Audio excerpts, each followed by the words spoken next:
وَكَذَلِكَ أَعْثَرْنَا عَلَيْهِمْ لِيَعْلَمُوا أَنَّ وَعْدَ اللَّهِ حَقٌّ وَأَنَّ السَّاعَةَ لَا رَيْبَ فِيهَا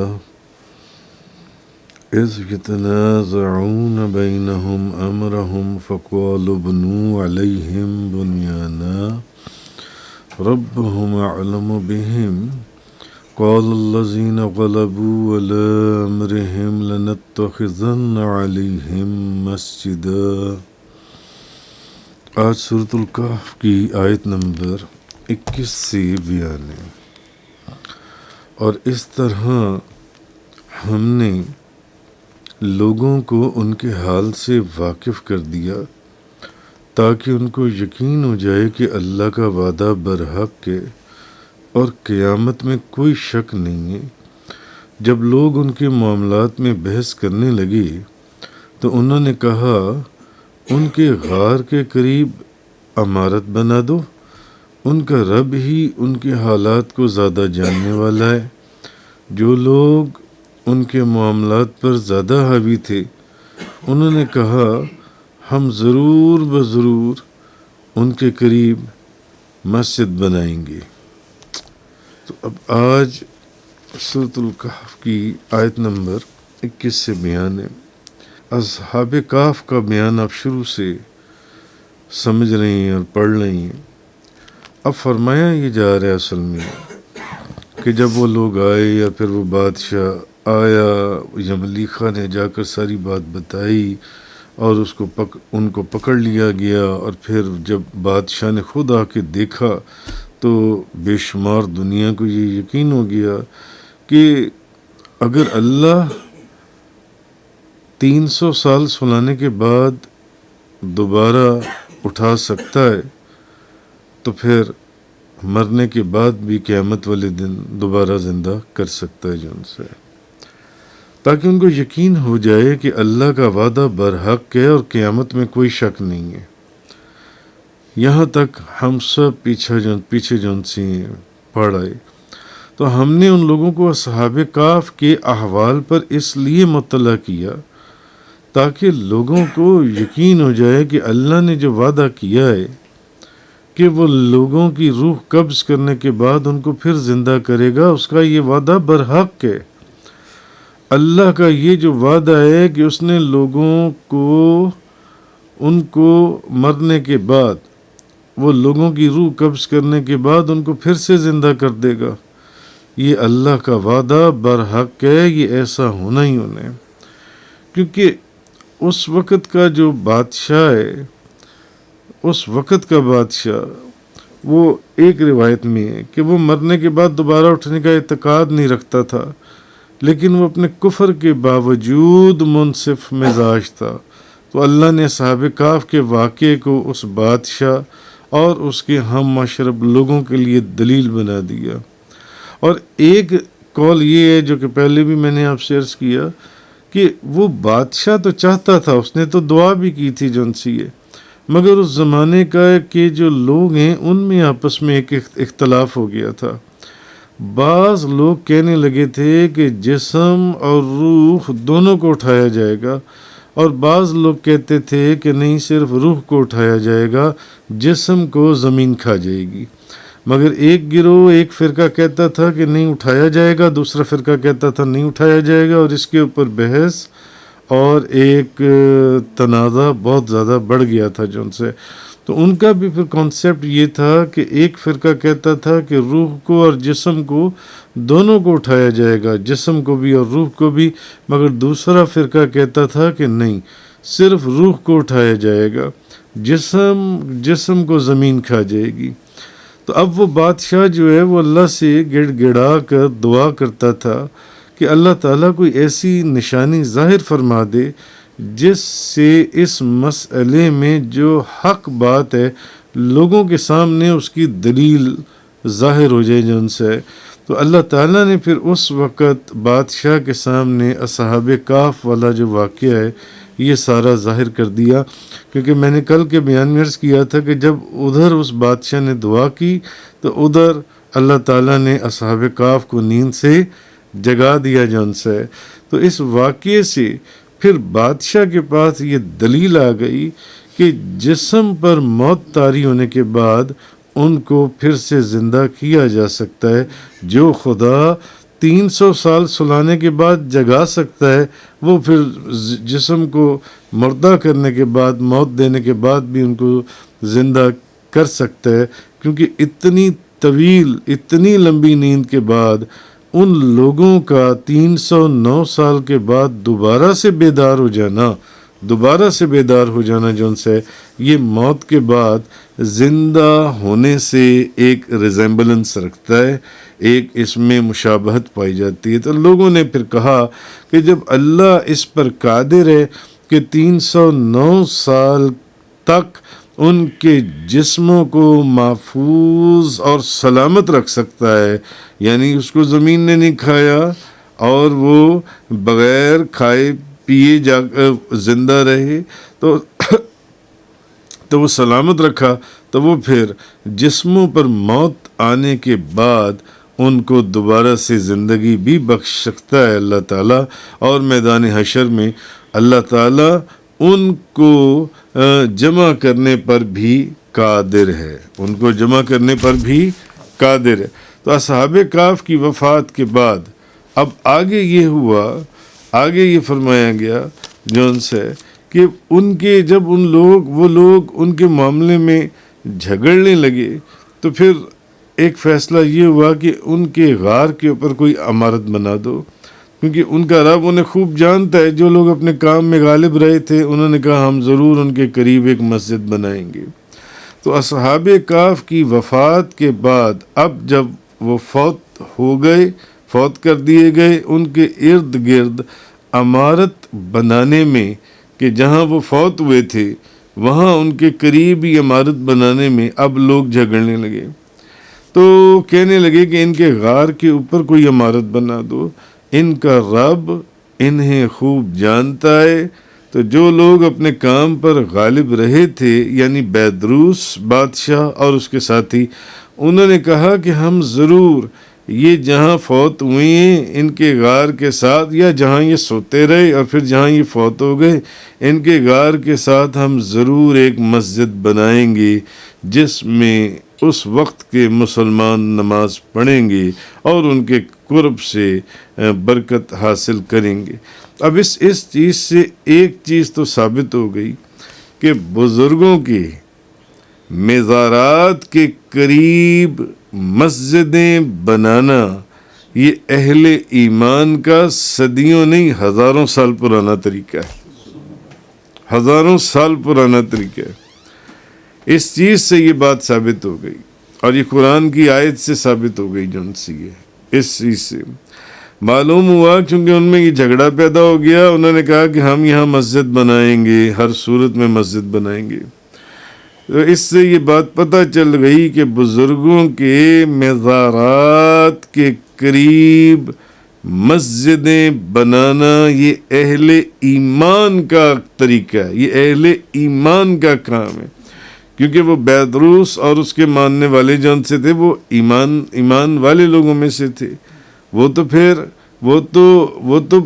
اسی لیے تو اس بادشاہ نے یہ دعا مانگی تھی کہ یا اللہ ان لوگوں کو کوئی ایسی دلیل مجھے عطا فرما کہ میں ان کو قائل کر سکوں کہ نہیں، اللہ جو ہے وہ مرنے کے بعد، روح قبض کرنے کے بعد لوگوں کو دوبارہ زندہ کرنے پر قادر ہے اور ایک دن سب لوگ اٹھائے جائیں گے. تو اب معلوم ہوا کہ انہوں نے جب وہاں ان کی قبروں کے پاس، ان کے مزار کے پاس وہ ایک مسجد بنا دی، تو یہ بزرگوں کے مزارات کے قریب مسجدیں بنانا یہ اہل ایمان کا طریقہ ہے، جو آج نہیں کہ آج کوئی اہل سنت نے، سنیوں نے، بریلویوں نے نہیں، بلکہ یہ صدیوں بلکہ ہزاروں سالوں سے قرآن بتا رہے، یہ چلتا چلا آ رہا ہے. تو قرآن کریم کے اندر اس کا ذکر فرمانا اور پھر اس چیز کو منع نہ کرنا اس فعل کے درست ہونے کی بڑی زبردست دلیل ہے. یعنی قرآن نے یہ بات تو ارشاد فرما دی کہ انہوں نے کہا کہ اب ان کی قبروں کے پاس مسجد بنائیں گے ہم. یہ قرآن کہہ رہے ہم ان کی جون سی ہے قال الذین غلبوا علی امرہم لنتخذن علیہم مسجدا. تو اب اس قرآن جون سے قرآن نے اس چیز کا ذکر فرمایا، پہلی بات کہ وہاں مسجد بنائی گئی، اور دوسرا پھر قرآن نے اللہ کے کلام نے اس کو منع نہیں کیا. تو یہ بھی اس فعل کے درست ہونے کی بڑی زبردست دلیل ہے کہ مزارات کے پاس مسجدیں بنانا یہ اہل ایمان کا طریقہ ہے. تو بزرگوں کے قرب میں برکت حاصل ہوتی ہے، اسی لیے اہل اللہ اولیاء اللہ کے مزارات پر لوگ برکت کے لیے جاتے ہیں، اور قبروں کی زیارت سنت اور باعث ثواب ہے کہ ان بزرگوں کی اولیاء اللہ کی قبروں کی زیارت جو ان سی ہے سنت بھی ہے، موجب ثواب بھی ہے، اور لوگ ان مزارات کے اوپر برکت کے لیے جاتے ہیں. خود قرآن بیان کر رہا ہے کہ انہوں نے ان کی قبروں کے پاس مسجد بنائی. مسجد بنانے اب قرآن اس کو بیان کر رہا ہے، اور اگر یہ کام اچھا نہیں تھا تو قرآن پھر آگے اس کو منع کرتا، اللہ کا کلام منع کرتا، مگر اس کو منع بھی نہیں فرمایا گیا جون سا ہے. تو اس سے یہ بات ثابت ہوئی کہ یہ صالحین کا طریقہ کار ہے. تو نبی کریم حضرت تو اب اگر کوئی بندہ یہ کہے کہ نہیں ایسی چیز نہیں ہے جو وہ کہتے ہیں کہ صالحین کے قرب میں مساجد بنانے کو جو لوگ ناجائز کہتے ہیں. دیکھیں نبی کریم صلی اللہ علیہ وسلم کی ایک حدیث ہے، بخاری شریف، مسلم شریف، نسائی شریف. حضرت جابر بن عبداللہ بیان کرتے ہیں کہ نبی پاک صلی اللہ علیہ وسلم نے فرمایا اس حدیث کے اندر کہ نبی پاک صلی اللہ علیہ وسلم نے فرمایا مجھے 5 ایسی چیزیں دی گئی ہیں جو مجھ سے پہلے کسی کو نہیں دی گئیں. 5 چیزیں ایسی دی گئی. حدیث میں پہلے کئی دفعہ آپ کے سامنے بیان کر چکا ہوں، مگر ان 5 چیزوں میں سے ایک چیز نبی کریم صلی اللہ علیہ وسلم نے فرمایا تمام روئے زمین کو میرے لیے مسجد اور اعلی طہارت بنا دیا گیا ہے. تمام زمین کو نبی پاک صلی اللہ علیہ وسلم نے فرمایا مجھے 5 ایسی چیزیں دی گئی ہیں جو میرے سے پہلے اور کسی کو نہیں دی گئیں. جن 5 چیزوں میں سے ایک چیز یہ بھی ہے کہ روئے زمین کو، پوری زمین کو میرے لیے مسجد اور اعلی طہارت بنا دیا گیا ہے. تو پس میری امت میں سے جس شخص نے جہاں بھی نماز کا وقت پایا وہ وہاں نماز پڑھ لے. یہ نبی پاک صلی اللہ علیہ وسلم کی شان، آپ کی بزرگی، آپ کے فضائل میں سے کہ نبی پاک صلی اللہ علیہ وسلم آپ کے لیے پوری زمین کو مسجد بنا دیا گیا ہے. میری امت میں سے جس شخص نے جہاں بھی نماز کا وقت پایا وہ نماز پڑھ لے. یہ نبی پاک صلی اللہ علیہ وسلم کی فضیلت ہے کہ آپ کے لیے تمام زمین کو مسجد بنا دیا گیا. تو اب مجھے یہ بات بتائیں کہ تمام روئے زمین میں وہ جگہیں بھی تو شامل ہی ہیں نا جہاں اولیاء اللہ کے مزارات ہیں. اولیاء اللہ کے مزارات کے قرب و جوار میں ان کے نزدیک جو جگہیں ہیں وہ بھی تو زمین کے اندر ہی آتی ہیں نا.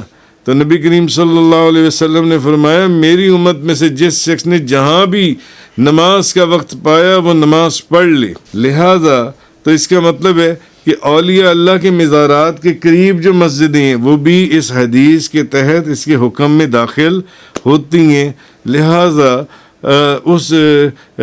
اس جگہ کے اوپر مسجد بنانا بھی جائز ہے اور وہاں پر نماز پڑھنا بھی جائز ہے اس جگہ پر. ہاں اس مقام پر نبی کریم صلی اللہ علیہ وسلم نے جیسے بعض احادیث میں آیا کہ نبی پاک صلی اللہ علیہ وسلم نے یہود و نصارہ اور ان کے کاموں کے اوپر لعنت فرمائی ہے. یہود و نصارہ اور ان کے کاموں پر، تاکہ مسلمان جو ہیں یہود و نصارہ کی طرح آپ کی قبر کے ساتھ معاملہ نہ کریں. جو یہود و نصارہ کے کام تھے وہ کام مسلمان نہ کریں. اس لیے حضور نے ایک مقام کے اوپر لعنت فرمائی، کیونکہ یہود اور نصارہ جو ہیں وہ یہ کرتے تھے کہ اپنے نبیوں کی تعظیم کے لیے ان کی قبروں کو سجدہ کرتے تھے، اپنے نبیوں کی تعظیم ادب کے اندر قبر کو سجدہ کرتے تھے، اور ان کی قبروں کو، نبیوں کی قبروں کو وہ قبلہ بنا لیتے تھے۔ ایک تو قبر کی طرف سجدہ کرتے تھے اور دوسرا اس قبر کو اپنا قبلہ بنا لیتے تھے نماز کے لیے، اور نماز کے اندر بجائے یہ کہ قبلے کی طرف منہ کریں، قبر کی طرف منہ کرتے تھے، قبلے کی طرف منہ نہیں کرتے تھے۔ تو انہوں نے ان کی قبروں کو واقعی حقیقت میں بتوں کی طرح بنا لیا تھا، اس لیے آپ نے ان پر لعنت کی اور ان مسلمانوں کو اس کام سے منع کیا۔ اس لیے مگر اوورآل مزارات کے قریب مسجدیں بنانا، ان کے قرب و جوار کے اندر بھی سجدہ آپ قبلے کو کر رہے ہیں، سجدہ آپ قبلے کی طرف کر، نہ کہ قبر کی طرف کر رہے ہیں اور نہ قبر کو آپ قبلہ بنا رہے ہیں۔ مگر وہ لوگ جو یہود و نصارہ تھے وہ یہ کام کیا کرتے تھے، ایک تو نبیوں کی قبروں کو قبلہ بنا لیتے تھے، دوسرے نبیوں کی قبروں کی طرف سجدہ کرتے تھے۔ اس لیے حضور نے ان کے پر لعنت فرمائی۔ لیکن جس شخص نے یا مسلمانوں نے اولیاء اللہ، کسی اللہ کے ولی کے قرب و جوار میں مسجد بنا لی، قرب و جوار میں ساتھ مزار ہے اور ساتھ مسجد ہے، دیکھ لیں حضور داتا صاحب، دیکھ لیں حضور غوث اعظم، دیکھ لیں سلطان الہند خواجہ غریب نواز معین الدین چشتی اجمیری، وہاں دیکھ لیں ان کے تو اندر 3 مسجدیں ہیں، مزار کے چاروں طرف 3 مسجدیں میں دیکھ کر آئے ہوں وہاں پر۔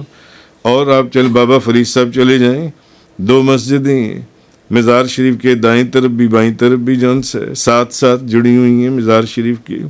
مگر کیا لوگ مسلمان وہاں پر مسجدوں کو اپنا آپ کی قبر کو اپنا قبلہ بناتے ہیں؟ نہیں، اور بلکہ قبلہ اور نہ قبر کو سجدہ کرتے ہیں، قطن بھی نہیں جون سے۔ تو اگر کسی شخص نے اولیاء اللہ کے قرب و جوار میں مسجد بنائی اور اس کے مقبرے میں اس نے نماز پڑھی، اس کے مقبرے میں نماز بھی پڑھ لی اور اس کی روح سے فیض حاصل کرنے کا قصد کیا، نہ اس نے اصل چیز ہے نماز وہ مسجد میں پڑھ رہا ہے اور سجدہ وہ قبلے کی طرف کر رہا ہے، نہ کہ قبر کی طرف کر رہا ہے۔ مگر ایک بندہ جو ان سے وہ مزار کے ساتھ اس نے مسجد بنا لی ہے جو ان سی ہے، تو ایسا بالکل ٹھیک ہے کہ مرد صالح وہ جو اولیاء ولی اللہ ہے، ان کی عبادت، ان کے وجود، ان کی برکت، ان کے فیض کا اثر اس کو پہنچے۔ اور نماز میں ہاں یہ علیحدہ بات ہے کہ اس نے نماز میں اس اولیاء اللہ، وہ جو بھی اللہ کا ولی ہے، اس کی تعظیم اور اس کی طرف توجہ کرنے کا ارادہ نہیں کیا۔ نماز کے اندر اس کی توجہ اللہ کی طرف ہے، قبلے کی طرف ہے، نہ کہ قبر کی طرف ہے۔ نہ وہ قبر کو قبلہ بنا رہے، نہ وہ قبر کا سجدہ کر رہے، قبر کو سجدہ کر رہے، تو اس میں کوئی حرج نہیں ہے، اس میں کوئی حرج نہیں، علماء اور مفسرین نے لکھا ہے۔ تو اس لیے اصل چیز یہ، تو اگر دیکھا جائے تو سب سے بڑی مثال مسجد حرام کی لے لیں، جس جگہ پر طواف ہو رہا ہے، حضرت اسماعیل علیہ السلام کی قبر مسجد حرام کے حتیم کے اندر ہے، حتیم کے ساتھ ہے بالکل جنسی ہے، وہاں لاکھوں کروڑوں لوگ نماز پڑھ رہے ہیں، لاکھوں کروڑوں لوگ نماز پڑھ رہے ہیں، اور جس حالت میں وہاں نماز پڑھی جا رہی ہے ان کا تو رخ بھی اس قبر کی طرف ہوگا۔ مگر بات پھر وہی ہے، وہ قبر کو سجدہ نہیں کر رہے، سجدہ ان کا قبلے کی جانب ہے، سجدہ قبلے کی جانب ہے، قبر کو سجدہ نہیں کر رہے۔ تو پھر وہاں کیا کہیں گے؟ اگر اہل اللہ، اولیاء اللہ کے مزارات کے قریب مسجدیں بنانا ناجائز ہے تو پھر وہاں کیا کہیں گے؟ خود بیت اللہ کے اندر جہاں خانہ کعبہ کا، بیت اللہ کا طواف ہو رہا ہے، وہاں کیا کریں گے؟ وہاں تو حضرت اسماعیل علیہ السلام کی قبر مسجد حرام کے اندر حتیم کے پاس ہے۔ اس کے باوجود مسجد حرام، یہ مسجد نماز پڑھنے کی روح سے زمین میں سب سے افضل جگہ ہے۔ اب کیا کہیں گے کہ جی اس جگہ نماز حرام ہے؟ معاذ اللہ، استغفر اللہ من ذالک۔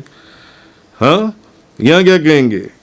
جب جو لوگ یہ اعتراض کرتے ہیں کہ اولیاء اللہ کی قبروں کے ساتھ جو سی مسجد نہیں بنانی چاہیے جو سی ہے، وہاں کیا کریں گے؟ وہاں کیا کریں گے؟ اور یہ جو مسجد ہے، یہ نماز پڑھنے کی روح سے یہ زمین میں سب سے افضل جگہ ہے، اور وہاں سامنے قبر ہے، کس کی؟ حضرت اسماعیل علیہ السلام کی۔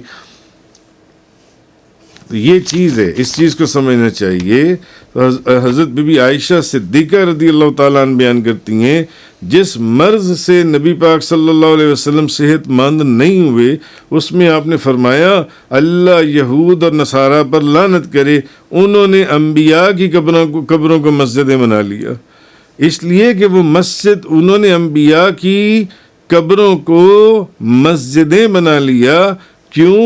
کیونکہ وہ قبلے کی بجائے نبیوں کی قبر کی طرف منہ کرتے تھے، اور قبلے کی طرف سجدہ کرنے کی بجائے نبیوں کی قبر کو سجدہ کرتے تھے۔ اس لیے حضور نے یہود اور نصارہ کے اوپر لعنت فرمائی، ان کے اس کام کے اوپر۔ مگر ہمارے جو ان سے اسلام کے اندر ہے وہ ایسا نہیں ہے۔ اولیاء اللہ، نبی کریم صلی اللہ، سب سے بڑی مثال نبی کریم صلی اللہ علیہ وسلم کا روضہ مبارک، مسجد نبوی بالکل ساتھ، اس کے اندر ملحقہ بالکل ساتھ اوور آل بلڈنگ وائز دیکھیں تو بلڈنگ مبارک کے اندر ہے مسجد نبوی کے جون سے، مگر وہ علیحدہ ہے روضہ رسول جون سے ہے۔ تو کہنے کا مقصد ہے کہ یہاں روضہ رسول کے اوپر جو لوگ نماز پڑھ رہے ہیں وہ نبی کریم صلی اللہ علیہ وسلم کی قبر کو سجدہ نہیں کر رہے، یا نبی کریم صلی اللہ علیہ وسلم کی طرف سجدہ نہیں کر رہے، یا نبی کریم صلی اللہ علیہ وسلم کی قبر مبارک کو وہ اپنا قبلہ نہیں بنا رہے۔ قبلہ ان کا بیت اللہ ہی ہے، مسجد حرام کی تو بیت اللہ شریف کی طرف، اور وہ سجدہ جو ان سے اللہ کے لیے کر رہے ہیں، نہ کہ نبی کریم صلی اللہ علیہ وسلم کے لیے۔ تو وہ جو میں نے آپ کو مثال دی مسجد حرام کی، مسجد حرام میں حضرت اسماعیل علیہ السلام کی قبر ہے بالکل حتیم کے ساتھ، وہاں کیا کریں گے؟ پھر مسجد حرام میں نماز بند کروا دیں گے کہ یہاں نماز نہیں پڑھنی، جہاں لاکھوں کروڑوں لوگ اور دنیا کا سب سے افضل اور اعلیٰ مقام ہے نماز کے لحاظ سے۔ اسی طرح ملا علی قاری رئیس المحدثین، ملا علی قاری، آپ ایک جگہ فرماتے ہیں کہ آپ یہ دیکھ حضرت اسماعیل علیہ السلام کی قبر کی صورت حتیم میں میزاب کے نیچے، جو قبر کی شیپ ہے، جو قبر کی شکل ہے، جو قبر کا وہ جو سٹرکچر ہے، وہ فرماتے ہیں کہ حتیم میں میزاب کے نیچے ہے، میزاب کے نیچے جن سے، اور حتیم میں اور حجر اسود، حتیم اور حجر کتنی جگہ ہوگی یہاں سے لے کے اس مقام سے اس مقام تک جن سے، اور میزاب کے درمیان میں اب وہ ملا علی قاری 70 نبیوں کی قبریں ہیں، 70 نبیوں۔